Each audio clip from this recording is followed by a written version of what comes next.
welcome to the very eerily quiet Centre for Computing History. Dan and I are here by ourselves. Hello. Due to the ongoing horrible situation out there. And we just thought we'd do a quick little video of one of the, I think we had of desert island discs, didn't we, Dan? That's right, yeah.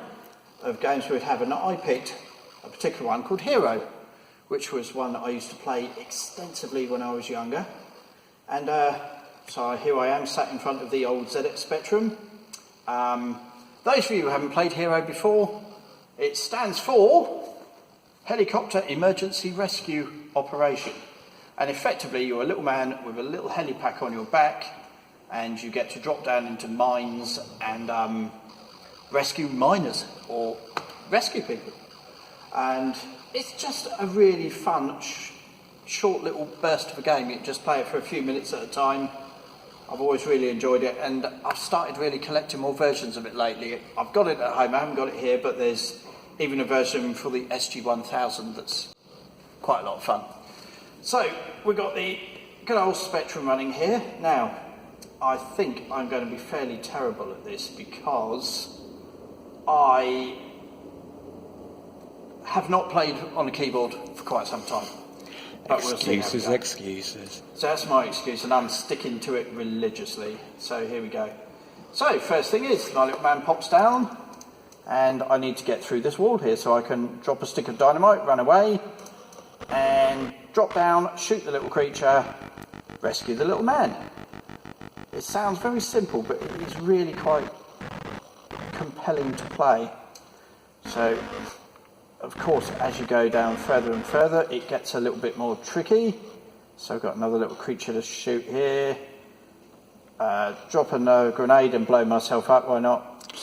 And then, oh, down we go. Oh, more fingers than thumbs now. So, a few more creatures to kill. Rescue the little guy again. So I've got a little power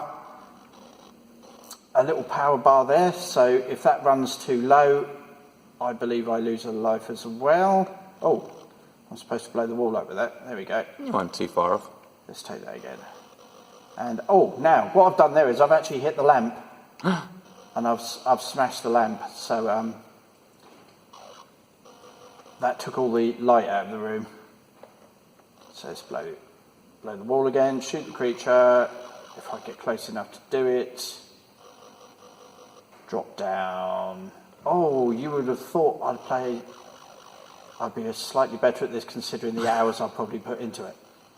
But to be honest, I did have a Kempston joystick. So yeah, we just keep going down, and it starts adding a few more creatures into the mix. I'll hit another light. Gets a little bit unfair after a while. Right. Oh. Were there any cheats for it?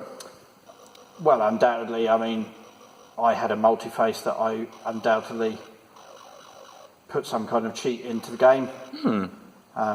Infinite lives or something, which is probably why I'm not the best gamer in the world, because I did used to cheat an awful lot when I was younger. So, oh, I've just dropped I thought I dropped a stick of dynamite. Okay, so I've got that. I think I got... You can actually see where you're going momentarily by dropping a stick of dynamite, which then lights the room up.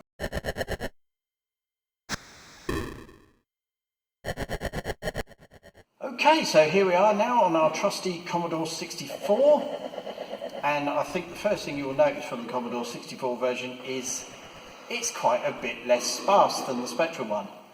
So, of course, back in the 80s you would have had different programming teams for different machines, so whoever was responsible for the Spectrum version would almost certainly not have had anything to do with the Commodore 64 one. So, I mean, even though it looks a lot less blocky and sparse than the Spectrum version, I do remember Julian Rignall saying about it that it basically looked terrible,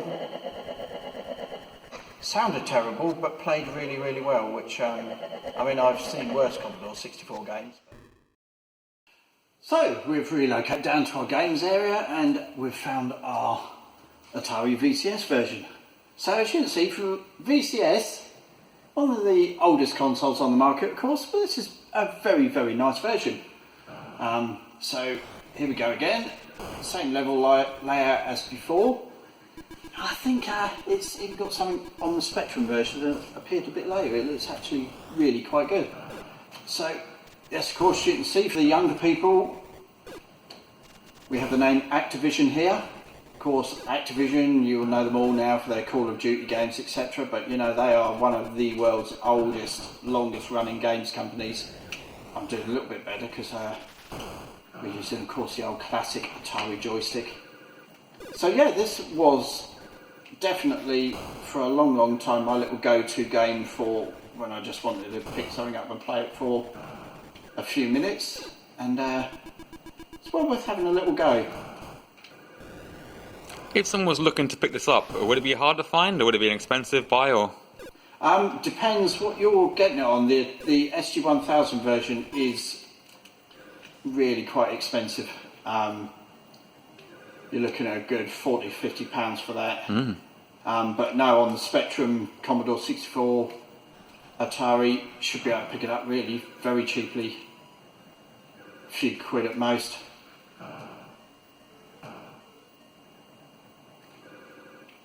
Ooh, there we go.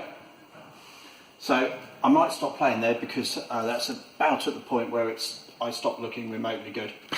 So hope you've had a nice look at our little game here, and we hope to do a few more of these short videos whilst we're on shutdown, whether it's remotely or maybe being able to come in at some point when it's a bit safer to do so. So in the meantime, so thank you for watching from me and from Dan behind the camera there. Thank you.